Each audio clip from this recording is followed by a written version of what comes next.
விஜய் வரதராஜ் ஓக்கலுளி ஓக்கலுளி ஓக்கலுளி. அனைவருக்கும் வணக்கம். நீங்கள் கேட்டுக்கொண்டிருப்பது உங்கள் விஜய் வரதராஜின் वक्लुली. आप है तमिल पीपल का लिसनिंग है विजय वरदराज वक्लुली का पॉडकास्ट ये कहना है. வணக்கம் நேயர்களே, இது உங்கள் விஜய் வரதராஜின் वक्लुली. அனைவருக்கும் வணக்கம். ஸோ என்னுடைய பிறந்த நாள் February 12. அனைவரும் மனதார வாழ்த்தி என்னை நல்லாயிரு அப்படின்று சொல்லி அன்பு கடலில் ஆழ்த்தி அனைவருக்குமே நன்றிகள். ஸோ இந்த வருஷம் 34வது வயசு, 87 பிறந்ததுனால 34 நடக்குது, 35 ஓடுது, ஏதோ ஒன்று நடக்குது. இந்த வருஷம் ஏன் பிறந்தோம், நமக்கு எதுக்கு ஒரு நாள் அப்படின்னு தான் ஏறிச்ச அப்படியில் உட்காந்துருந்தேன். ஆனால் இரவு 12 மணியிலிருந்து மெசேஜுகள் டாயின் ஃபேஸ்புக்கில் வரும்போது அவ்வளோ சந்தோஷமாக இருந்துச்சு. ஏன்னா அதை நான் ஒத்துப்பேன். எனக்கு நோட்டிஃபிகேஷன் வந்தால் பிடிக்கும், என் ஹார்ட் போஸ்ட்டுக்கு வந்தால் பிடிக்கும், என்னை ஏற்றுக்குங்க அப்படிங்கிற ஒரு மனசு ஒரு சில நேரம் எனக்கு ரொம்ப தேவைப்படுது. நிறைய பேர் அதை ஒத்துக்க மாட்டாங்க. I don't care bro, I work only for art. அந்த மயிறு மட்டும்லாம் ஓடு. அந்த பக்கம் நம்ம போக வேண்டிய விஷயம் அந்த பக்கம் சேர்ந்து நம்ம ஒரு கலையால் பயனானவன் நம்மக்கிட்ட நல்லா இருக்குன்னு சொல்லும்போது ஒரு சந்தோஷம், ஒரு ஆர்டிஸ்ட் ஆமான்னு ஒத்துக்கணும். ஸோ போன வருஷம் ரொம்ப டிப்ரெஷனில் இருந்தேன். படம் வராமல் நின்று போனதோ, கொரோனாவோ, ஃபினான்ஷியல் ட்ரபிளோ. ஏன்னா இந்த மாதம் படம் வரும், அடுத்து இந்த விஷயத்தை சால்வ் பண்ணலாம், அடுத்து இப்படி போகலான்னு ஒரு திட்டம் இருக்கும்போது ஒரு வருஷம் அப்படியே ஆஃப் ஆனது. நான் மட்டும் ஒரு ஆள் பண்ணுறது கிடையாது, உலகம் ஃபுல்லாக எல்லாருக்குமே அது ஆச்சு. இருக்கும்போது தான் சரி சும்மி வண்ண காவியங்கள் தான் பாட்காஸ்ட் ஒன்று பண்ணுங்கண்ணே ரொம்ப நாளாக சொல்லிக்கிட்டு இருந்தாங்க. அம்மா வாங்கினேன் தனி வேர்ல்டுனே. சும்மா மனசில் இருக்கிறத பேசலாம், யார்கிட்ட தான் பேசுகிறது. வீடியோனா ஒரு பெரிய வேலை, அதுக்கான பொறுமையும் இல்லை, பசங்களும் இல்லை. சின்ன சொல்லிட்டு பாட்காஸ்ட் ஆரம்பித்து பேசும்போது இவ்வளவு தூரம் நம்மளை டீப்பாக கேட்பாங்கன்னு எதிர்பார்க்கல. சரி படித்த புக்கெலாம் எங்கே தான் போய் சொல்கிறது அப்படின்னு ஒரு விஷயம் வரும்போது தான் கேட்ட பாடல்கள் பேசலான்னா பரவாயில்ல. வருஷம் நான் உருப்படியாக பண்ண ஒரே விஷயம் வக்லுலி. தினமும் யாராவது ஒருத்தன் அந்த பாட்காஸ்ட்டை டேக் பண்ணி அந்த டெக்ஸ்டெல்லாம் படிக்கும்போது அவ்வளோ நல்லாயிருக்கும். ஆனால் ஏதோ ஒன்று பண்ணிக்கிட்டு இருக்கோம் போல். அதை நான் ஒத்துப்பேன். நம்மளை ஏற்றுக்கணும் அப்படிங்கிறது மனசு ரொம்ப கேட்கும் சில சமயம். அது நடந்துச்சு. எல்லாருக்கும் நன்றி. 34 வயசு. இந்த வயசு அப்படின்னு பார்த்தா இது என்னோடய மிட் லைஃப் அப்படின்னு வச்சுக்கலாம். எப்படி ஒரு 30 தாண்டுகிற மிட் லைஃப்ன்றாங்கன்னா அதிகபட்சம் ஹியூமனோட லைஃப் எக்ஸ்பெக்டன்சினா ஒரு 70, அவ்வளோதான். ஏன்னா இப்போ இருக்கிற காமன் டினாமினேட்டர் 80-90 வாங்குறவங்க ரேர்னு வச்சுக்கோ. ஸோ முந்தியெலாம் நம்மளாம் எப்படி வாழ்ந்தோம் தெரியுமா, முன்னோர்களேமோ அப்படிலாம் சொல்லுவாங்க. ஒன்றுமே கிடையாது. ஆரம்ப காலத்தெல்லாம் மனுஷன் 40 வயசுக்கு மேலே வாழவே மாட்டான். ஏகப்பட்ட நோய்ங்க. பொறுமையாக அதுக்கு வேக்சினு, ஆன்டிபயாட்டிக்கு, மருந்துகள்லாம் அறிவியல் டெவலப் ஆனதுக்கப்புறம் தான் மனுஷன் லைஃப் எக்ஸ்பெக்டன்சி அதிகமாகுது. அதனால் ஒரு 70 வச்சுக்கிட்டா 34 நடுவில் இருக்கேன். இந்த போன வருஷம்லாம் எனக்கு என்ன வந்துச்சுன்னா மிட் லைஃப் க்ரைசிஸ்னு ஒரு பேர் இருக்குது. அது நடந்துச்சு. மிட் லைஃப் க்ரைசிஸ் அப்படின்னா என் வயசில் இருக்கவங்களுக்கு அது புரியும். என்னடா பண்ணிக்கிட்டு இருக்க புண்டை அப்படின்னு உங்கள் மனசு ஒரு கேள்வி கேட்கும். அதுக்கான வயசு அது. அப்போ நீங்கள் எதாவது பண்ணிக்கிட்டு இருந்தீங்கன்னா உங்களை கேட்காது. நம்ம எதோ ஒன்று பண்ணிக்கிட்டு இருக்கோம், பண்ண போகிறோம் அப்படின்னா ஏன்டா இவ்வளவு நேரம் ஆகுதுன்னு ஒரு கேள்வியோடு நிற்கும். நினச்சது பண்ணல அப்படின்னா ஒத்தா விட்டுட்டியேடா அப்படின்னு ஒரு பயம் வரும். எனக்கு அது போன வருஷம் வந்துச்சு. படம் இல்லாதப்போ, அடுத்து என்ன பண்ணுறதுன்னு தெரியாதப்போ, எல்லாமே ஒரு ஸ்ட்ரக்கில் நிற்கும் தெரியுங்களா. அந்த ஒரு எதுவுமே நடக்காதப்போலாம் எனக்கு அந்த 20, 25 வயசு, 28 ஒன்றும் தெரியாது. நான் பார்த்துக்கலாம், அதான் வயசு தான் இருக்கேன் ஒரு வார்த்தை சொல்லுவாங்க. அதான் வயசு தான் இருக்கே அப்படிம்பாங்க. இந்த வயசு தான் இருக்கே அப்படிங்கிற ஒரு வசனம் 30க்கு மேலே உங்களுக்கு வராது. வயசு போயிட்டுருக்கு அப்படிம்பானுங்க. அந்த 29 அவங்க நம்பர் 2 தானே இருக்கும் அப்படின்னு. 30 உங்களுக்கு ஒரு ஆரம்பம். 31, 32 டபக்குன்னு ஓடிடுச்சு. எனக்கு ஒரு 3 வருஷம் அப்படி வேகமாக ஓடிடுச்சு. படம் ட்ரிபிள் பிக்குள்ளே போகும்போதே டபக்குன்னு ஓடிடுச்சு. இது மாதிரி ஒரு நேரம் சென்சாரு கலைஞ்சது, அது ஒரு டைம் வேகமாக ஓடிச்சு. முடிச்ச கொரோனாக்கு ஓடும்போது ஒரு பதட்டம் வர ஆரம்பிச்சு. இந்த வயசு ஓடுதே. நான் போன வருஷம் எல்லாமே நின்று உலகமே ஸ்தம்பிச்சோடனே ஆரம்பிட்டேன். அடடா முடிஞ்சு போச்சோன்னு. அந்த டைமில் உங்களுக்கு என்ன சொல்கிறது, வயசாயிருச்சோ, நமக்கு வயசாயிருச்சாங்கிறது வரும். முடி நரைக்கிறதெல்லாம் அது ஜோக்காக எழுதும், அதெல்லாம் கணக்கே இல்லை. உங்கள் மனசளவில் ஒரு பயம் வரும். இனிமேல் அடுத்து என்ன பண்ண போகிறோம். நான் எவன் பிறந்தாலும் ஒரு 17, 18 காலேஜ் போவோம், அந்த 20 வெளியே வந்துடுவோம். அந்த ஒரு 25 வரைக்கும் ஒரு லேர்னிங் ப்ராசஸ், ஒரு ஆர்வ கோளர் ப்ராசஸ். அது எல்லாமே பயங்கரமாக தெரியும். 25 to 30 வந்து செஞ்ச லேர்னிங்க்கான வேலை, ஒரு அறிமுகம். அதாவது உழைச்சது, நீங்கள் படித்ததை வேலையாக செஞ்சு காட்டணும். ரொம்ப சீக்கிரம் ஆரம்பித்தாலும் அது வேலை செய்யாது, ஏன்னா அதுக்கான லேர்னிங் உங்களுக்கு இல்லைன்னு. 25க்கு அப்புறம் வேலை செய்யணும். 30 அதுக்கான பலனை நீங்கள் அனுபவிச்சுக்கணும். அது நடக்காம தள்ளி போகும்போது தான் ஒரு பயம் வந்துச்சு. அது எனக்கும் இப்போ இவ்வளோ பிரச்சனைகள் இல்லைன்னா 32 என் வயசில் இருக்கும்போது படம் வந்திருக்குன்னு வச்சுக்கோங்க. ஸோ அதை அப்படி ஹேண்டில் பண்ணேன். அந்த ஒரு பயம் இருந்துச்சு. ஆனால் இந்த பாட்காஸ்ட்டோட ஜேர்னி, ஸ்டாண்டப்போட ஜேர்னிலாம் வந்து ஒரு ஆர்டிஸ்ட்டாக ஏதோ ஒன்று நான் பண்ணிக்கிட்டு இருக்கேன் அப்படின்னு எனக்கு கன்சோல் பண்ணுது. ஸ்டாண்டப் காமெடி போனதே எனக்கு தான். நான் போகிறேன், நிற்கிறேன், பேசுகிறேன், சிரிக்கிறாங்க. லைஃப் ஏதோ நல்லா இருக்குப்பா, ஏதோ பண்ணிக்கிட்டு இருக்கோம். ஒரு 50 பேர் நைட்டு சிரிச்சுட்டு போயிருக்காங்க, நம்மளை பார்த்து ஃபோட்டோ எடுத்துக்கிற நல்லா இருக்குல்ல. அதுக்கு அந்த ஒரு மொமெண்ட் வந்து ஆர்டிஸ்ட்டுங்களுக்கு தேவைப்படும். எனக்கு வந்து என்னோடய ஆடியன்ஸே தேவையில்லை அப்படின்னு சொல்கிறவங்கலாம் ஓடு தான். இல்லைனா நிறைய காசு இருக்கணும், சும்மா தோணுச்சுன்னு ஆர்ட் பண்ணுறாங்கன்னு. நார்மலாகவே வந்து நம்ம அந்த பக்கம் ஒருத்தர் நம்மளோட கலையை ரசிச்சுக்கிட்டு இருக்கான்.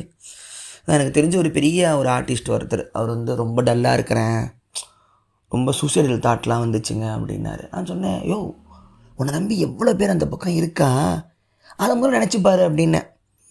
இன்றைக்கி நீ போடுற ஒர்க்கை வந்து கவனிக்கிறதுக்கு ஒரு 10,000 பேர் அந்த பக்கம் இருக்காங்கிறது எவ்வளோ பெரிய விஷயம். அவங்களுக்கு நீ துரோகம் பண்ண போறியா அப்படின்னு பேசினேன். இந்த ஆர்டிஸ்ட்டுங்களோட மனசுலாம் ரொம்ப ஃப்ரெஜைல். அது என்ன சொல்கிறது, ஒரு மாதிரி ஒரு கண்ணாடி மாதிரி டபக்குன்னு உடஞ்சிரும். அங்கீகாரம் இல்லைன்னா முடிஞ்சிடும். அது வந்து மற்ற எல்லா வேலையிலையுமே உங்களுக்கு பார்த்தீங்கன்னா நல்லதோ கெட்டதோ நீங்கள் என்ன வேலை பார்த்தாலும் மாதம் சம்பளம் வந்து உட்காந்துரும். சொல்லலாம், என்னங்க அவன் போட்டு மேனேஜர் செய்கிறாங்க டார்ச்சருங்கன்னு சொல்லி. ஸோ நிறைய பேர் வந்து 1000 சொல்லலாம், ஆஃபீஸில் டார்ச்சர். என்ன தான் நீங்கள் டார்ச்சர் அனுபவிச்சாலும் 1ஆம் தேதி சம்பளம் வந்து விழுந்துடும். அது வந்து உங்களுக்கு ஒரு கன்சோல் இருக்கும். இந்த கலைஞர்களுக்கு பார்த்தீங்கன்னா அந்த கருமமும் மாதம் வர மாதிரியும் இருக்காது. பல நாட்கள் எதுவுமே இல்லாமல் ஒரு வெள்ளை பேப்பரை நம்பி ஒரு ரைட்டர் உட்காந்துருக்கணும். ஒரு 6 மாதம் நான் ஒரு கதை ஒன்று எழுதினேன், ஒருத்தங்கிட்ட படித்து பாருங்கன்னேன். அசால செகண்ட் ஹாஃப் நல்லா இல்லைங்க, ஓகேவா இருக்குது அப்படின்றாங்க. அது உண்மை தான், ரைட்டா? ஒரு கலைப்படைப்பில் தவறு இருக்கலாம். ஆனால் அந்த ஒரு வார்த்தையை கேட்கறதுக்கு ஒரு 6 மாதம் ஒரு மனசு வேலை செய்யும் போது நமக்கு நல்லா இருக்குன்னு எழுதிக்கிட்டு இருக்கோம். படக்கு நல்லா இல்லைன்ட்டாங்கன்னு. அந்த நேர காலம் வந்து ஒரு விஷயத்தை நம்பியே ஓடிக்கிட்டு இருக்கும்போது அது நிற்குதுன்னா அந்த ஒரு பயம் வந்து கலைஞர்களுக்கு அதிகமாக இருக்கும். அந்த அங்கீகரிப்பு இல்லைன்னா அப்போ என்ன தான் இப்போ மயிரை பண்ணிக்கிட்டு இருக்கோம் அப்படின்னு. இந்த அவாண்ட் கார்டு எக்ஸ்பிரிமெண்டல் ஒர்க்கெல்லாம் பார்த்தீங்கன்னா அது எப்படி இருக்கும், சர்ரியலிசம்லாம் பார்த்தீங்கன்னா ரூல்ஸை பிரேக் பண்ணுற ஒர்க்கு தான். உங்களுக்கு பிடிக்காமல் கூட போகலாம். ஆனால் நான் என்னோடய இன்டென்ஷனே வந்து அடுத்து என்னென்னலாம் ஃபார்மில் கலைப்படைப்பை கொண்டு வரலாங்கிறது தான் இந்த மாடர்ன் ஆர்ட்டோ எக்ஸ்பிரிமெண்டல் ஒர்க்கோ. அதிலிருந்து வெளியே பிகாசோ மாதிரி சில ஒரு ஜீனியஸுங்க மக்களுக்கும் பிடிக்கிற மாதிரி வரையலாம். அது ஒரு அமைப்பு தான். அது அவருக்கு அது ஆச்சரியமாக தான் இருக்கும். அவங்க எல்லாமே ஆடியன்ஸை ஒதுக்கிட்டு தான் கலைப்படைப்பை பண்ணுவாங்க. மற்ற எல்லாருமே வந்து நம்ம போகிறது அங்கே போய் சேருதா அப்படிங்கிறது முக்கியமாக இருக்கணும். டெம்பஸ்ட் அப்படின்னு ஷேக்ஸ்பியரோட ப்ளே இருக்கும். அதில் கடைசி லைன், ஏன்னா ஷேக்ஸ்பியரோட கடைசி ப்ளே வந்து டெம்பஸ்ட் தான். அதுக்கப்புறம் அதெல்லாம் கொலாபரேஷன் தான். அதில் வந்து அந்த ஹீரோ வந்து ஷேக்ஸ்பியரோட கேரக்டர் மாதிரி தான் எழுதியிருப்பார், தன்னையே எழுதினா வயசான ஒரு ஆள் மாதிரி. அப்போது என்ன சொன்னார், கடைசியில் வந்து என்னோடய மேஜிக் வேண்டை நான் உடைக்கிறேன் அப்படிம்பார். ஏன்னா ஷேக்ஸ்பியர் வந்து தன்னோட ஆட்டோபயோகிராஃபி மாதிரி எழுதுறான் தன்னோட கடைசி பிளேவோட கடைசி பேராகிராஃபை. என் மேஜிக் வேண்டை உடைக்கிறேன், உங்களை இவ்வளோ நாள் நான் மயக்கத்தில் வச்சுருந்தேன், இப்போ உங்களை நான் தூக்கத்திலிருந்து எழுப்புறேன், எனக்கு ரெஸ்ட் கொடுங்க அப்படிங்கிறாராம். அது ஒரு அருமையான ஒரு வசனம். நீங்கள் டெம்பஸ்டோட கடைசி பேராகிராஃப்னு போட்டிங்கன்னா வரும், ஷேக்ஸ்பியரோட ஃபேர்வெல் டு த ஆடியன்ஸ், நான் கிளம்புறேன் அப்படின்னு. ஸோ இதுதான் கலைஞரோட வாழ்க்கை. வந்து 34. இந்த வயசு பற்றி பேசினா அந்த வயசு மேலே ஒரு பேனிக் வந்து எல்லாருக்கும் இருக்குது. அதையும் பாட்காஸ்ட் கேட்டிருக்க அத்தனை பேருக்கும் வயசு மேலே ஒரு பேனிக்கை வந்து நம்ம இந்திய சமூகம் முக்கியமாக அமுச்சு விடும். என்ன பண்ணுற வயசாகிடுச்சு அவங்களுக்கு. எல்லாம் பார்த்தா எல்லா நம்பரும் அவங்களுக்கு வயசு தான். 25 வயசாகிடுச்சும்மா, 26ம்மா, 27, 30ம்மா, 40ம்மா, நீங்கள் சாவர வரைக்கும் வயசாகிடுச்சும்மா. இந்த வயசு மேலே இருக்கிற ஓட்டம் வந்து இப்போது பாஷா படத்தில் 8 மனுஷாவில் பிரிச்சுக்கோ அந்த மாதிரிலாம் உங்களுக்கு நடந்துருச்சுன்னா நீங்கள் வாழ்க்கையில் பெரிய மயிராக தான் இருந்திருக்கணும். 3வது 8, 4வது 8 ஒன்றும் நடக்காது. 4வது 8 இன்னும் போட்டு எடுக்க 90s கிட்ஸுக்கு தான் இன்றைக்கி மீம்லாம் போட்டு ஷேர் பண்ணிகிட்ருக்காங்கிறதான் உண்மை. ஸோ அந்த ஒரு ஏஜுங்கிற பயம் வந்து என்னென்னா, இந்த குடும்பத்தை பார்த்து கொள்ளக்கூடிய, சம்பாதிக்கணும், பணத்தை நம்பி அடுத்த வேலைகள் போகக்கூடிய அந்த 3ஆம் உலக நாடுகளுக்கெல்லாம் இந்த வயசு மேலே ஒரு பயத்தை வந்து சமூகம் க்ரியேட் பண்ணிக்கிட்டே இருக்கும். அமெரிக்காலாம் பார்த்தீங்கன்னா ஒரு 18க்கு மேலே கிளம்பிடுவான், அவன் என்ன வேணால் பண்ணலாம், 40 கூட வேலைக்கு போகலாம், மாதம் கவர்மெண்ட்டே அவனுக்கு எதாவது காசு அனுப்ப ஏதாவது ஒன்று பண்ணி பழைச்சிப்பானுங்க. இந்தியா மாதிரி சமூகத்துலலாம் வந்து இந்த வயசில் கல்யாணம், அதுவும் பெண்கள்லாம் ரொம்ப பாவம். அது கல்யாணத்துக்கு டார்ச்சர் பண்ணுவானுங்க பாருங்கள். 21 22 வீட்டை பொறுத்து வயசு மாறும். எங்கள் அம்மாவுக்கெல்லாம் ரொம்ப சின்ன வயசு 18 19. ஏதோ எங்கள் மாமா, எங்கள் அப்பா வந்து எங்கள் மாமா அவருக்கு அப்போ 30 32 அவ்வளோ வயசு டிஃப்ரென்ஸு. கேட்கவே இல்லை. எங்கள் வீட்டில் பார் கட்டி வச்சிட்டாங்க எங்கள் தாத்தன். அது மரியாதை மயிரே இல்லை. என்னத்தை கனெக்ட் ஆனாங்களோ பாண்ட் ஆனாங்களோ பாவம். எங்கள் அம்மாலாம் நல்லா படித்து டாக்டர்லாம் ஆக வேண்டியது. அப்படியே கட் பண்ணி கல்யாணம் பண்ணி வச்சிட்டானுங்க. எதுக்கு உனக்குன்னு சொல்லிட்டு இன்றைக்கி புலம்புது. இன்றைக்கி அந்தாலே தாத்தனே புலம்புறான். ஒழுங்காக எங்கள் அப்பனை கட்டி கொடுத்ததுக்கு வந்து டாக்டராக இருக்கலாமோன்னு மேலே ஃபீல் பண்ணுவானுங்க. பெண்களுக்கு ஒரு பெரிய ப்ரெஷர் இருக்கும். அதுவும் அந்த வயசுக்கு வந்த ஒன்று இந்த ஃபங்க்ஷன் வச்சு மாதிரியே எழுதுகிறாங்க. ஃபங்க்ஷன் வச்சு எதுக்கு ஒரு பெண்ணை வந்து இவ்வளவு கிண்டல் பண்ணணும் ஒரு சடங்கு காரியம்னு. இந்த ஒரு இதில் வந்து அது சொல்கிறங்கிற ஒரு தவறான விஷயம்னு வச்சுக்கலாம். ஆனால் அந்த காலத்தில் எல்லாத்துக்கும் ஒரு காரணம் வச்சுருப்பானுங்க. அது வெறுமனே ஒரு பெண்ணை வந்து கட்டி கொடுத்து சொத்தை வந்து பாதுகாக்கிற ஒரு சமூகமாக இருக்கும் போதுனா இது ஒரு அறிவிப்பு தான். என் பொண்ணு ரெடியாக இருக்கா கல்யாணத்துக்கு அப்படின்னு சொல்லிட்டுன்னு. இது எல்லாமே சீர்வரிசை. இதெல்லாம் கிராமத்திலேயே சாதிய கட்டமைப்புக்குள்ளே ஒரு கிராமத்தில் இருகின இடங்களை வாழும் போதெல்லாம் ஏன் அதெல்லாம் பண்ணுறாங்கன்னு நமக்கு புரியும். அதெல்லாம் உடச்சிக்கிட்டு வரக்கூடிய சமூகமாக நகரங்கள் அதிகமாகிறதுனால நம்ம அதை வீட்டிலாம் தள்ளி வரதுனால நல்ல விஷயம். ஒரு காட்சி பொருளாக ஒரு பெண்ணை வந்து பண்ணுறதுன்னுங்கிறது அவங்களுக்கு ஒரு வயசு மேலே ஒரு சீக்கிரம் கல்யாணம் பண்ணிக்கோங்கிறது வரும். பசங்களுக்கு வந்து கல்யாணத்தை தள்ளி போட்டு சம்பாதிச்சிரு அப்படிம்பானுங்க. உனக்கு அப்பனுங்க 5-6 பசங்களை பெற்றுட்டு கடன் அடிச்சு விடு அப்படிம்பானுங்க. அதுக்கும் பயலுங்க ஓடுவானுங்க. அவன் பாவம், அவனும் போய் வேலை பார்ப்பான், முக்குவான். அவனுக்கு அந்த வயசு ஓடுது அப்படிங்கிற ஒரு கடுப்பு இருந்துக்கிட்டே இருக்கும். எந்த வயசுமே யாருக்குமே பத்தாது. அந்த ஒரு டைமுக்கு மேலே இப்போ நிறைய பசங்களுக்கு சின்ன வயசில் முடி கொட்டதெல்லாம் பார்த்துருக்கேன். அப்படியே அழுவானுங்க. அது எவ்வளோ பெரிய விஷயம் தெரியுமானே. என் ஃப்ரெண்டுக்கெலாம் டோட்டலாக கொட்டிடுச்சு. வெறும் தாடி மட்டும் வச்சுருப்பார். தெரிஞ்ச ஒரு நண்பர் ஒருத்தர். மொட்டை அடிச்சிடுறேன் என்ன எதுக்கு எனக்கு கொஞ்சம் முடியோட இருக்கும் ஸ்டைல் ஆக்கிடுறேன் அப்படிம்பார் அவர். ஊரில் வளர்ந்துட்டு மெட்ராஸில் ரூமில் இருக்கிற பசங்கள்லாம் பார்த்துருக்கேன். நான் எங்கள் அம்மா அப்பாலாம் எங்கள் சென்னைக்கு வீடு எடுத்துகிட்டு வந்துட்டாங்க திருச்சியிலேருந்து. கொஞ்சம் நான் நல்லா கவனிச்சிக்கிறேன் சொன்னால் அதிர்ஷ்டக்காரனே வச்சுக்கோங்க. பசங்கள்லாம் ஊரில் இருந்தெல்லாம் மாதம் காசை நம்பி இருக்கிற வீடுங்கள்லாம் இருக்கிற தண்ணியில் கரும அந்த இங்கே இருக்கிற அந்த தண்ணி இங்கே இருக்கிற சாப்பாடெல்லாம் ஒத்துக்காமல் முடி கொட்டி இலச்சி ஊர் நல்லா இருந்திருப்பாங்கன்னா அதெல்லாம் ஒரு தனி கதை. அது தனியாக பேசலாம் ரூமில் இருக்கிற பேச்சுலரை பற்றி. அது ஒன்று ஓடும். எனக்கு வந்து இந்த 34 அப்படிங்கிற போது நான் 10 நாளில் இப்போ நான் என்ன ஒரு தெளிவு ஒன்று கிடச்சிது. அப்படி போட்டுருந்தேன். அந்த டியூட்டிஸை மாதிரி லைஃப் வந்து ஒரு வாழ்கிறதுக்கு தான் ரொம்ப பின்னாடி ஓடி ஓடி இந்த ஒரு படம் விஷயத்துலேருந்து ஒரு தெளிவு ஒன்று கிடச்சிது. அதாவது போன வருஷம் கொரோனா டைம்லலாம் வந்து உயிரோடு இருந்துட்டா போதுங்கிற ஒரு முறை வரும்போது தான் எது பேசிக்கு எதை மறந்துட்டு எது இப்படி ஓடிக்கிட்டு இருந்தோன்னு புரிஞ்சு. அந்த வருஷம் யாருமே எதுவுமே பண்ணலையே. ஏதோ ஒரு வைரஸ் வருதுன்னா ஒரு வருஷம் உங்களை முடக்கி வைக்க முடியும்னு நினைக்கும் போது அப்போ உயிர் தான் முதல்ல புலங்கொத்தாடின்னு தெரிஞ்சது. அப்புறம் படம் வரலை அப்படிங்கும்போது நிறைய பொய்யான உறவுகள்லாம் கிளம்ப ஆரம்பிச்சது. அதாவது யாரெல்லாம் நமக்கு நடக்குதோ நடக்கலையோ கூடவே இருப்பாங்க அப்படின்னு ஒரு இது இருக்குல்ல, அது வந்து ரொம்ப மிஸ் பண்ணேன். அது இது எப்படின்னா அது என்ன சொல்கிறது, சில சமயம் ஒரு வாரத்தை ஒரு ஃபோன் காலே நமக்கு வாழ்க்கையில் தேவைப்பட்டிருக்கலாம். அதுக்கு ஏங்கின நாட்கள்லாம் இருக்கும். இப்போ பார்த்திங்கன்னா எனக்கு ஒரு ஃப்ரெண்டு ஒருத்தர் இருக்கான், ஷெரீஃப் அப்படின்னு சொல்லிட்டு. ரொம்ப வருஷம் ஃப்ரெண்டு, ஸ்கூல்லேருந்து ஃப்ரெண்டு. இப்போ வரைக்கும் அவன் ஒன்றும் பண்ண மாட்டான், அவன் எதுவும் பேச மாட்டான், எந்த ஹெல்ப் பண்ண மாட்டான். சினிமா காரணம் கிடையாது, சராசரி சினிமா பார்க்குற ஆடியன்ஸ் தான், கதையெல்லாம் டிஸ்கஸ் பண்ணுவான். இவ்வளோ வருஷமும் டெய்லி சாயந்தரம் ஒரு ஃபோன் பண்ணி என்ன பண்ணுற, சாப்பிட்டியா, அதெல்லாம் ஒழுங்காக நடக்கும், கவலைப்படாத, தூங்கு, இந்த 5 வார்த்தை கண்டிப்பாக சொல்லிடுவோம். ரொம்ப வருஷமாக இந்த வார்த்தை தான் நாங்கள் ஆறுதலாகவே இருக்கும். டெய்லி ஒரு நைட்டு ஃபோன் பண்ணிடுவோம். சாப்பிட்டியா, என்ன போயிட்டுருக்கு, எழுது, அதெல்லாம் பார்த்துக்கலாம். இந்த அதெல்லாம் பார்த்துக்கலாங்கிறதெல்லாம் இவ்வளோ பெரிய வார்த்தை தெரியுமா நமக்கு. இதெல்லாம் ஏன்டா வார்த்தை இப்படி சொல்ல ஒருத்தம் கூட இல்லைடா. நீ நிறைய பேர் நைட்டு தூங்காமலாம் அழுது கும்பலாம் நானும் இருந்திருக்கேன். அது அடிக்கடி வந்துக்கிட்டே இருக்கும் அந்த வார்த்தை.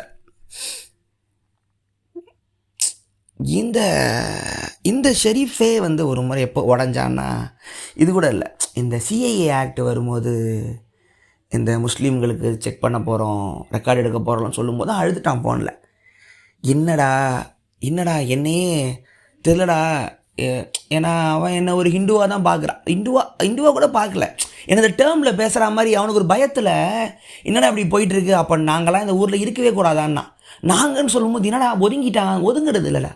பாடுறா அந்த ஐடென்டி தானே என் மேலே உட்காந்துருக்கு. அப்போ தான் முறை வந்து ஒரு மெஜாரிட்டி சமூகம் வந்து ஒரு அட்ராசிட்டி ஆடிச்சுன்னா மற்றவங்க எப்படி அதை சஃபர் ஆவாங்கன்னு முறை பார்த்தேன் நண்பங்கிட்ட. ஸோ அந்த மாதிரி விஷயம் தனியானது, தனியாக நம்ம வேலையை செய்கிறது, அதெல்லாம் கற்றுக்கணும். எப்போவுமே யாருமே எப்போவுமே இருக்க மாட்டாங்கங்கிற மேட்ச்லாம் புரிஞ்சுது. எங்கே பிரச்சனைனா யாருக்குமே வந்து எல்லாருக்குமே எல்லோரும் கூட இருக்கணும்னு ஆசை தான். அவங்களுக்குன்னு தனிப்பட்ட வாழ்க்கை சிக்கல் இருக்கும் அப்படின்னு எனக்கு புரியாமலே இருந்துச்சு. ஒரு விஷயம் ஓடிக்கிட்டே இருப்பேன், நடந்து என்னால் வந்து சமாளிக்க முடியக்கூடிய நிலைமை வீட்டில் இருக்கிறதுனால இல்லாதவங்களோட நிலைமை எனக்கு புரியாமலே இருந்துச்சு. பார்த்துக்கலாம் நீங்கள் பார்த்துக்கலான்றீங்க, எங்களுக்குள்ளே என்ன ஓடுதுன்னு உங்களுக்கு தெரியுமான்னு கேள்வி கேட்கும் போது தான் நான் எவ்வளோ பெரிய தவறு பண்ணனே புரிஞ்சுது. நமக்கு பிரச்சனை இல்லை அப்படிங்கிறதுனால மற்றவங்களுக்கும் இல்லைன்னு நினைக்கிறது மிகப்பெரிய தவறு. அது மெருவாக புரிஞ்சுக்கிட்டேன். ஏன்னா நான் தேர் எடுத்துக்கிட்டு போகிறேன், அது கொண்டு போய் சேர்க்கணுன்னு தான் மூலையில் போய் நிற்கிது. பின்னாடி இருக்கிறவங்க எவ்வளோ கஷ்டப்பட்டு தள்ளுறாங்கன்னு அறிவே எனக்கு இல்லைங்கிறது மெதுவாக புரிஞ்சுது. அதுக்கப்புறம் தான் இப்போ யாராக இருந்தாலுமே என்ன சொல்கிறது, எல்லாருமே நம்மளை மாதிரி ஒரு சஃபர் ஆகிற ஒரு மனிதர்கள் தான் புரிஞ்சு இப்போலாம் பழக ஆரம்பிக்கிறேன். இந்த ஒரு தெளிவெல்லாம் இந்த வயசில் எனக்கு வந்துச்சு. விஜய் வரதராஜ் ஓக்கலுளி ஓக்கலுளி ஓக்கலுளி. அனைவருக்கும் வணக்கம். நீங்கள் கேட்டுக்கொண்டிருப்பது உங்கள் விஜய் வரதராஜின் வக்கலொலி. आप है तमिल पीपल का लिसनिंग है विजय वदराज वकलोली का पॉडकास्ट ये कहना है.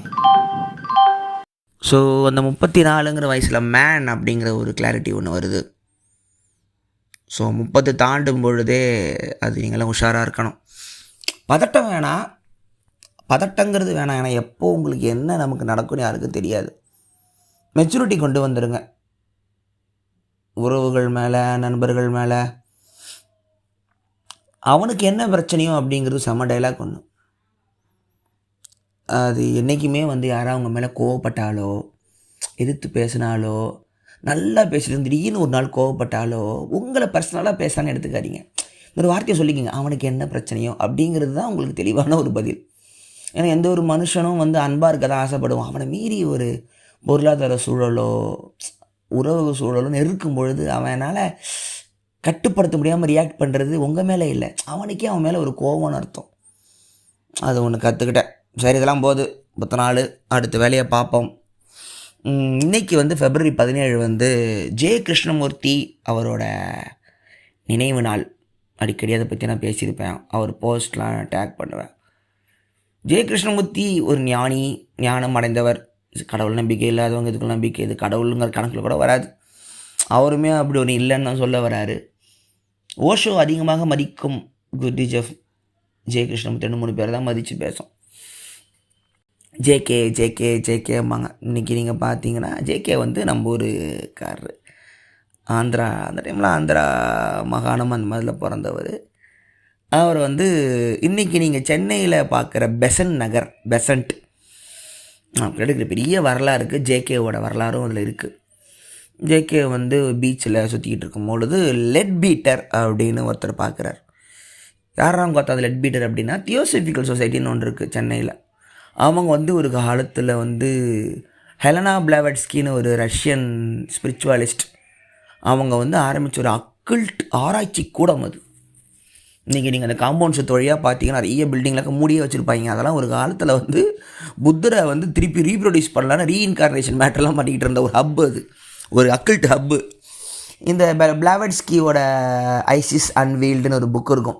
அதெல்லாம் நிறைய எல்லாத்தையும் அந்த அம்மா கட்டுக்கதையோ ஃப்ராடோ அது பெரிய விஷயத்தை உருவாக்குச்சு. லெட் பீட்டர்னு ஒருத்தர், அவர் வந்து ஆல்காட்னு ஒருத்தர், இவங்கெல்லாம் ஸ்ரீலங்காலாம் போயிட்டு புத்த மதம்லாம் கற்றுக்கிட்டு அங்கேருந்து மெட்ராஸுக்கு வந்து சுற்றிக்கிட்டு இருக்கும்போது பீச்சில் வந்து ஜெய கிருஷ்ணமூர்த்தியை பார்க்குறாங்க. பார்த்த உடனே அவர் முகத்தில் ஒரு பிரகாசம், ஆஹா இந்த பையனிடம் ஒரு அருள் இருக்கிறதுன்னு சொல்லிவிட்டு அவங்க அப்பா கிட்டே போய் உங்கள் பையனை நாங்கள் கொண்டு போய் வளர்த்துக்கிறோம், விலைக்கு வாங்கிக்கிறோம் மாதிரி தான் பேசியிருக்கேன் அந்த காலத்தில். அப்போது வந்து இவர் சொல்கிறாரு, நான் வரணும்னா என் தம்பியும் கூட எடுத்துக்குங்க. ஆனால் வறுமை, சரி பையன் எங்கே நல்லா இருக்கட்டும்னு சொல்லிட்டு அவங்க வீட்டில் கொடுத்துட்றாங்க பையனை. இவங்களுக்கு தம்பி பேர் நித்யானந்தா, இவனுக்கு கொடுத்துட்றாங்க. என்ன நடக்குதுன்னா தியோசபிக்கல் சொசைட்டிக்கு வந்து மைத்ரேயர் அப்படிங்கன்னு ஒருத்தரை திருப்பி கொண்டு வரணும்னு ஆசை. புத்தர் இறக்கும்போது நான் திருப்பி கடைசி அவதாரமாக மைத்ரேயருங்கிற பேரில் வருவேன்னு சொல்கிறாரா ஒரு கருத்து இருக்குது. திருப்பி கொண்டு வரலான்னும் போது அதுக்கான ஒரு வெசல் அதுக்கான ஒரு வழியாக ஜெய கிருஷ்ணமூர்த்தியை பார்த்தாங்க சின்ன வயசில்.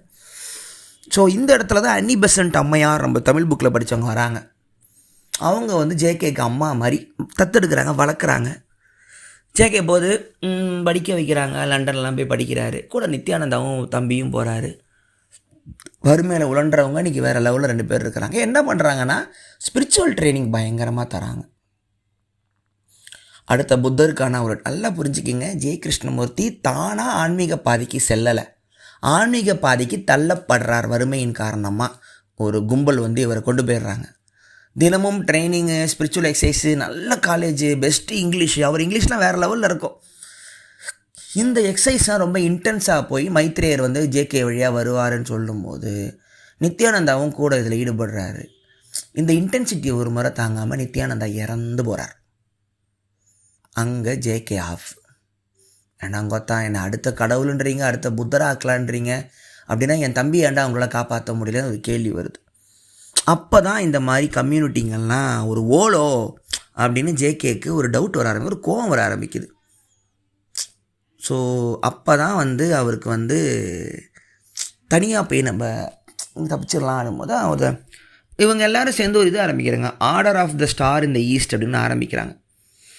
Order of the star in the east. அதில் வந்து மைத்ரேயருங்கிற உலக டீச்சராக ஜேகே வருவார்னு அறிவிப்பெல்லாம் கொடுத்து வேறு லெவலில் ஃபங்க்ஷன்லாம் போட்டு வேர்ல்டு ஃபுல்லாக ஃபண்டு எல்லாம் இறக்கி ஜேகே வேர்ல்டு டீச்சர் ஆகலாம் எக்ஸ்பிளைன் பண்ணி பெரிய மீட்டிங் நடக்குது.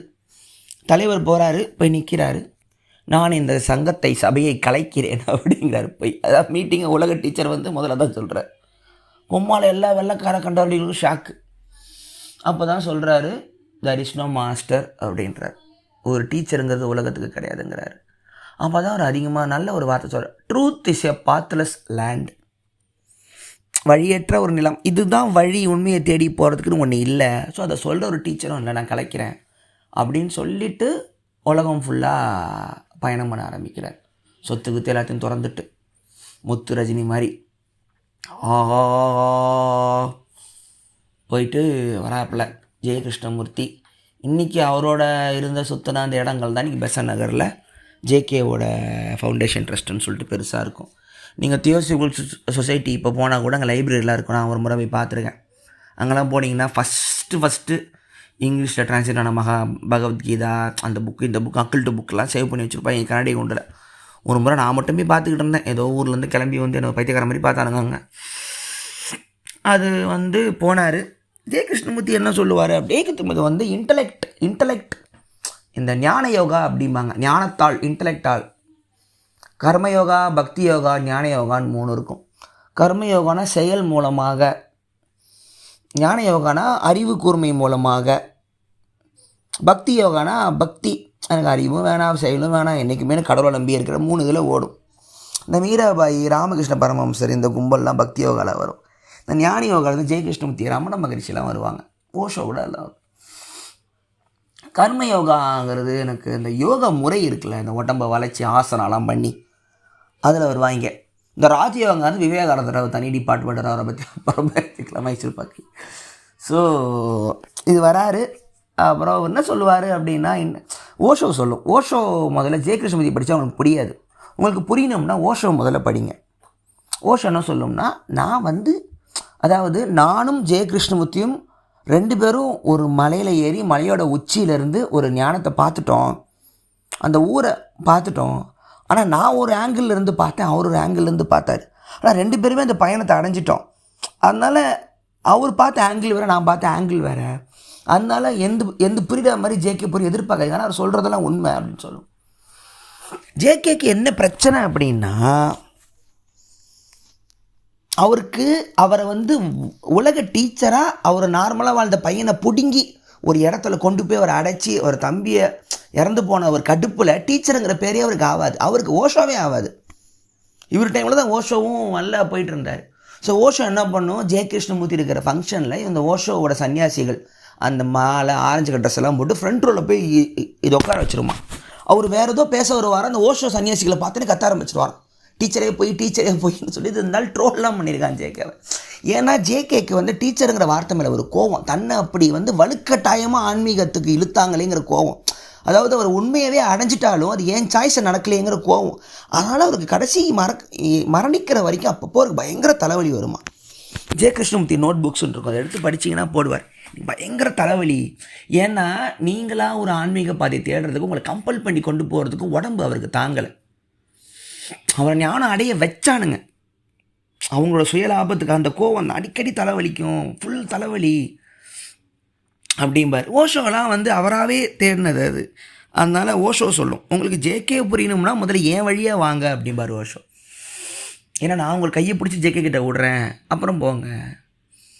ஜேகே வந்து என்னென்னா, ஜேகே படிக்கும்போது உங்களுக்கு இன்டலெக்சுவலுங்களுக்கெல்லாம் ஜேகே வந்து அப்பீல் ஆகும்.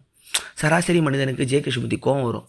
நான் மற்ற ஓரா பேச்சு எல்லாத்தையும் விடுங்க, சாய்ஸ்லெஸ் அவேர்னஸ், ப்ரெசன்ட் மூமெண்ட்டில் வாழுங்களான்னு சொல்லுவாள். டேங்க கொத்தா நாங்கள் 3 வேளை சோத்து கலைஞ்சிக்கிட்டு இருக்கேன், என்ன மயிறு ப்ரெசன்ட் மூமெண்ட்டில் வாழு மயிருன்ற அப்படின்னு கோவம் வரும். ஓஷோ வந்து என்ன சொல்லும்னா, வறுமையாக இருக்கிறவங்க ஆன்மீக பாதைக்கு வராதிங்க, முதல்ல சம்பாதிச்சிருங்க அப்படிமா. இருந்தால் பணக்காரன் ஆயிருங்கடா, நல்லா சம்பாதிச்சிருங்க, இந்த ஜென்மம் உங்களுக்கு சம்பாதிச்சு முடிங்க, அது பார்த்தா தான் உங்களுக்கு அதுவும் ஒன்றும் இல்லைன்னு தெரியும், அது வரைக்கும் உங்களால் வர முடியாதுன்னு தெளிவாக லாஜிக்கு புரிஞ்சுக்கிட்டார். ஜேகே ரொம்ப ஒரு இன்டெலெக்ட், ஒரு கத்தி மாதிரி, ஒரு ரேசர் மாதிரி வெட்டிக்கிட்டே போவார் அந்த இன்டெலெக்டை வச்சு. அவர் வந்து உண்மைக்கு ஒரு வழி கிடையாது, the word is not the திங்னு போன மாதிரி சொல்லியிருப்பேன். எதுவுமே வந்து ஜட்ஜ்மெண்ட் பண்ணாமல் நேராக பார்க்கணும், அந்த இன்டென்சிட்டியை வந்து நேராக ஃபீல் பண்ணணும் பார். ஆகும். என்ன ஆகும்னா, அவரை சுற்றி வந்து இந்த இன்டெலெக்சுவல் கேங் சுற்றி அவர் வளைச்சிருச்சு, தயாரிக்கிட்டே உட்காந்துருப்பானுங்க. அவர் தியானம் சொல்லித்தர மாட்டார். பெரிய பிரச்சனை ஜேகேக்கு தியானம் மேலே ஒரு கோவம். தியானம் பண்ணணும்னா சொல்லித்தர ஒருத்தன் வேணும்னா டீச்சர்னு ஒருத்தன் வருவான்னு சொல்லி கடுப்பாயிட்டார். விஜய் வரதராஜ் ஓக்கலுளி.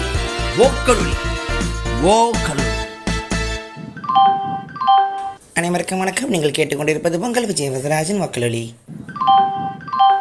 आप है तमिल पीपल का लिसनिंग है विजय वरदराज वकलोली का पॉडकास्ट ये कहना है. ஸோ ஓஷோவுக்கும் ஜேகேவுக்கும் ஒரு வித்தியாசம்னா அதை தான் நான் சொல்லுவேன். தியானத்தின் வழியே உண்மையை கண்டடையலாம்னு ஓஷோவும், தியானங்கிறதையும் உற்றணும் அப்படிங்கிறது ஜேகேவும். ஆனால் நீங்கள் தியானம்னா என்னன்னு பார்த்தா மட்டும்தான் தியானத்தையும் விட்டு விடலாங்கிற ஒரு எண்ணமே உங்களுக்கு வரும். அதனால் எப்படின்னா, ஜேகே வந்து ஒரு ஈக்குவேஷனோட கடைசி ஸ்டெப்பு, அதை எடுத்ததும் அந்த ஸ்டெப்புக்கு வருவார். ஆனால் எப்படி அதுக்கு டிரைவ் ஆனாருங்கன்னு உங்களுக்கு புரியாது. அதுக்கு நீங்கள் ஓஷோ வழியாக தான் வந்தாகணும். இதுதான் பிரச்சனைன்னு சொல்ல முடியாது, அவங்கவுங்க சாய்ஸ். உண்மையை அறிந்தவங்க அவங்க எந்த வழியில் வேணால் சொல்லலாம், அது அவங்க சுதந்திரம். இப்போது நான் ஒரு ஆப்பிளை பார்த்துருக்கேன் அப்படின்னா, 2 பேர் ஆப்பிளை பார்த்துருக்கோன்னா நீங்கள் யாருமே ஆப்பிளை பார்க்கல. ஸோ நான் அது எப்படி வேணால் சொல்லலாம், அவர் எப்படி வேணால் சொல்லலாம். ஆனால் நீங்கள் அதை நேராக பார்க்காத வரைக்கும் எங்களோட வழிமுறைகள் வந்து உங்களுக்கு அது எந்த பிரயோஜனமும் இல்லை, உதவலாமே தவிர நேரடி அனுபவம் கிடைக்காத வரைக்கும் உங்களுக்கு அந்த ஆப்பிள் எப்படி இருக்குன்னே தெரியாது. இதுதான் உண்மையை எடுத்துக்காட்டும் ஞானிகளோட வார்த்தையிலும் இந்த ஒரு பிரச்சனை ஒன்று இருக்கும்.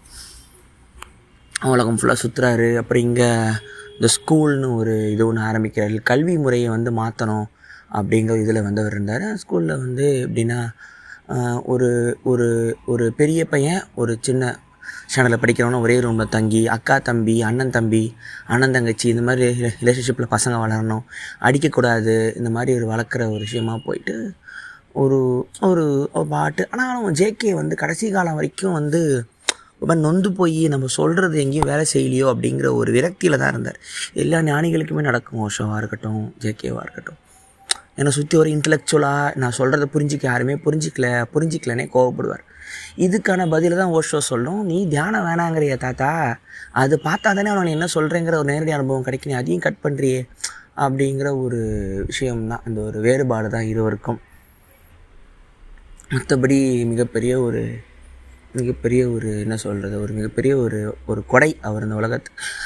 ஜேகே ஃபவுண்டேஷன் அப்படின்னு சொல்லிட்டு போனீங்கன்னா .com ரீசெண்டாக ஜே கிருஷ்ணமுத்தூர் அத்தனை வீடியோக்களையும் ஃப்ரீயாக போட்டிருக்காங்க. இப்போ தான் ரீசெண்டாக தான் நடந்துச்சு. யூடியூப்பில் போனீங்கன்னா ஜேகே ஃபவுண்டேஷன் ஜேகே லைவ்னு போட்டால் அவ்வளோ பப்ளிக் டாக்கையும் இலவசமாக போட்டிருக்காங்க. அத்தனை பாட்காஸ்ட்டும் யூடியூப் ஸ்பாட்டிஃபைல கிடைக்கிது. கொஞ்சம் எல்லாம் பொறுமையாக உட்காந்து கேளுங்க. ஜேகே வந்து புரிய கொஞ்சம் கஷ்டமாகும்.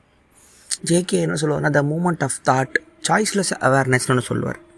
சாய்ஸ்லெஸ் அவேர்னஸ் அப்படின்னா, எந்த ஒரு விஷயத்தையும் நீங்கள் ஒரு முடிவு எடுக்காமல் அதை அந்த மொமெண்ட்லேயே நிகழும் கணத்துலேயே அதை கவனிக்கிறது.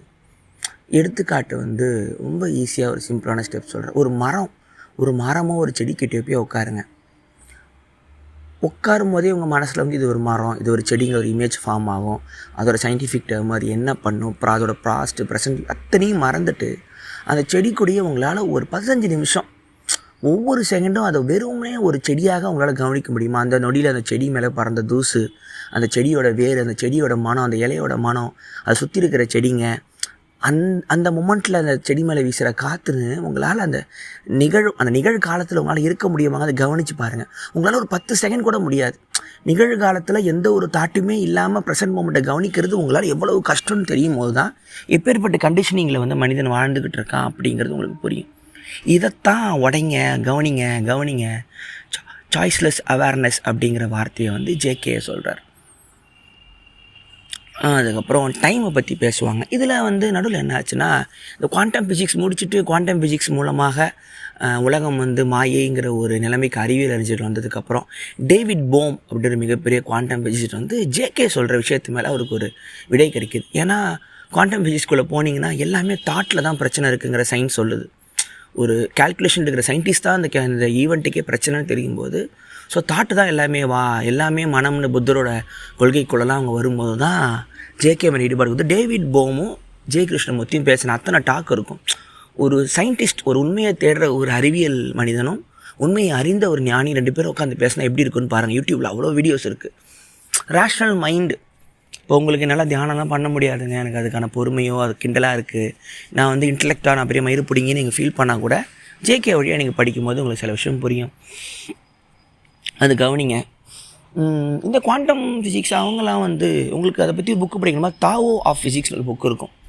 ரொம்ப சிம்பிளிஃபைடு ஸ்டார்டர்ஸ்க்கான புக்குகள். அதாவது இந்து மதம், புத்த மதம், இந்த ஞானம், இந்த மிஸ்டிசிசம்லாம் எப்படி அறிவியலில் வந்து முட்டிச்சு, குவாண்டம் ஃபிசிக்ஸோட எண்டிங்கில் வந்து நீ தான் எல்லா பிரச்சனைக்கும் காரணம், சயின்டிஸ்ட் புக்கை திருப்பி விட்ட ஆராய்ச்சிகளோட முடிவெல்லாம் நீங்கள் அந்த புக்கில் படிக்கலாம். ஃப்ரிட்ஜ் ஆஃப் காப்பராக ஒரு ஆள் ஒருத்தர் எழுதியிருப்பார். ஸோ இந்த ஒரு விஷயத்தை ஜேகே பண்ணார். அப்புறம் வேறு என்ன சொல்கிறது, இதே February 17 இன்றைக்கி வந்து இன்னும் ஜேகேவை பற்றி ஃபுல்லாக ஒரு நாள் பேசலாம். ஜெய கிருஷ்ணமூர்த்தியோட முக்கியமான டாக்கில் இந்த விஷயத்தெல்லாம் எடுத்து இன்னும் ஒரு நாள் பெருசாக பேசலாம். இன்றைக்கி ஒரு நினைவு நாளுக்காக இது. அதுக்கப்புறம் இன்றைக்கி இன்னொருத்தர் நினைவாள் யாருன்னா கியாடானோ ப்ரூனோ. அவரோட இன்றைக்கி அவரை தான் போட்டு கம்பத்தில் கட்டி போட்டு எரிச்சாங்க. இன்றைக்கி தான் நேபிள்ஸ்னு நினைக்கிறேன், அங்கே தான் அதுக்கான சிலை கூட இன்னும் இருக்கும். நோலன் அப்படிம்பாரு அவங்கள, கிறிஸ்டோபர் நோலன் இல்லை, நோலா அப்படிங்கிற ஊரில் பிறந்த கியாடானோ ப்ரூனோ. இவரை பற்றி போட்டிங்கன்னா இவர் தான் வந்து யூனிவர்ஸ் வந்து எக்ஸ்பேண்ட், ஏலியன்ஸ்லாம் இருக்குதுன்னு சொல்லி கான்ஸ்பிரசி மாதிரி இருப்பாங்க. அப்படிலாம் எதுவும் கிடையாது. இவர் occult magician, neo Platonism அப்படிமானுங்க, magic அப்படிமானுங்க. அதில் இருந்தவர் கிறிஸ்துவ மதத்தில் சர்ச்சுக்கு எதிராக. இந்த அரிஸ்டாட்டில் வந்து கிறிஸ்டியன் வெஸ்டர்ன் ஃபிலாசபி, அரிஸ்டாட்டில் வந்து முக்கியமான ஒரு தலை. அவரை வச்சு தான் அந்த ரேஷனலிசமே ஆரம்பிக்கும். அதை கலாய்ச்ச ஒரு ட்ரோலர். ஸோ அவர் ஒரு மிகப்பெரிய ஒரு genius. Memory palace, mnemonics, natural magic, bonding நிறைய வரும். அவரை பற்றி அக்கல்ட்டை பற்றி தனியாக ஒரு படிக்கலாம்.